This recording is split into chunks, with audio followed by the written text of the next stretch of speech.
So magandang araw kabola. Sa video na ito, pag-uusapan po natin free agency kabola. Mayroong interesting po na post na bago ito si Snowbado kabola. It could be pointing.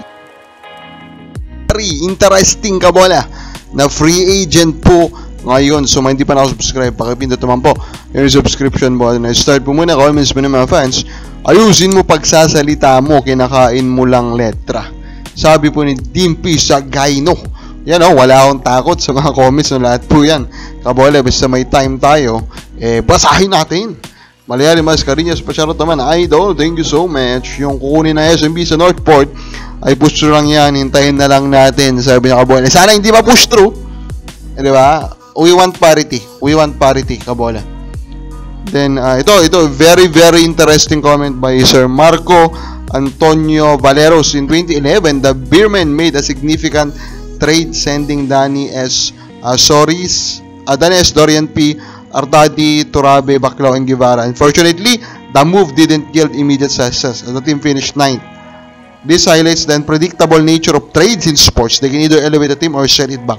Sabi niya Kabola, ini-imply mo ba Kabola na yung mga farm team trades Kabola ay justifiable because of this supposed Kabola na randomness Kabola of the impact of trades? Ganun ba yan? Unfortunately, it's not random Unfortunately, this is sports.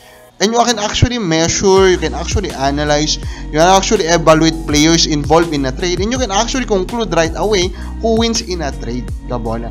And you can actually evaluate, especially if there's a trend, if a team is a so-called farm team, Kabola. So you cannot really use randomness as a defense or as a foundation of a reasoning Kabola na ito po mga trades po na ito ng San Miguel, ng Ginebra, ng TNT ay justifiable or okay lang. Wala pong ganun. Kabola, wala pong ganun. You tripping, diba? Bro. You tripping. From the moment of the trade, it's very obvious it's one-sided. That trade is one-sided even though at the end of the day it end up Kabola na it's fair or what. No, ang assessment po dapat is always at that trade kasi ang sinasabi natin dito simple lang. Bakit mo trinade yung mga players na yan? O yung superstar na yan? Sa team na yan, na ganyan na yung nakiyo mong trade package, pwede mo na i-trade sa iba at sana mas maganda yung trade package na nakuha mo. During that time, ganun lang naman po kasimple yan. Kabola, ganun lang naman po kasimple yan. Now, I just want to say remorseful to be remorseful about this lose na naman Kabola ng San Miguel Women against Hong Kong dito po sa ASL. Mga fans dyan ng San Miguel Women, di ba kayo nahihiya sa performance ng team nyo? Sasabihin siguro, ESL naman yun PBA sila nagsiseryoso In reality, ESL is a real competition. In reality, ESL is the competition of all the supposed top teams in all ASEAN. Kabola. Di ba?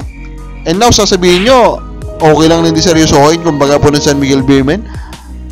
You're making a joke out of your own favorite team kung ganun po yung pag-uisip po ninyo. Now, MPBL, magdadagdag na naman po ng bagong team, Ilagan City Isabela Kabola, which is, wow, di ba? 29 na sila no kanilang 2024 season, yan, pwede madagdagan pa sila. For me, this is their way of Kabola, this is their decision, wala tayong magagawa dyan, pero overall, I think it's just too much. It's too much na. Kabola, actually, kung ako saan nila, dapat nga bawasan muna nila at the very least 18, gano'n Kabola. Masyado nang madami kasi kapag ikaw po ay nanonood o fan ng MPBL, alam naman na natin yung nangyayari all throughout the season. Alam po pag middle part na at madami na pong obvious na walang kwentang team Kabola, nakakawalang gana din po sa liga. So now, ito na nga Kabola. Ito po yung post na very interesting nito si Snowbado. Guys, may tanong ako, saan ba ang San Ildefonso, Pampanga o Abra? North yan dapat, diba? Strong North ay solid North pala siya ngayon. Sabi niya Kabola. So, ayan. Kabola. San Ildefonso, pointing to Dave Ildefonso. Currently unsigned po by Northport. Pampanga could be pointing to Converge because of the connection. Or unless it's pointing straight to Pampanga na MPBL, pwede rin naman. Abra is pointing to the Abra team po ng MPBL, Kabola. So, maybe it's a 3-team potential po na sasalihan, Kabola. nitong si Dave kasi meron din siyang paggamit ng strong, and strong is could be related strong group, then Pampanga could also be connected Kabola to Converge. So Converge, Pampanga, Giant Lanterns or Abra, saan maglalaro po si Dave Cabola. Para importante sa akin kung saan man siya po mamili, sana makabalik na po siya. Para po may tuloy niya po yung career niya sa basketball. Kababals, pre mo saan nga maglalaro itong si Dave. Comment na po sa baba.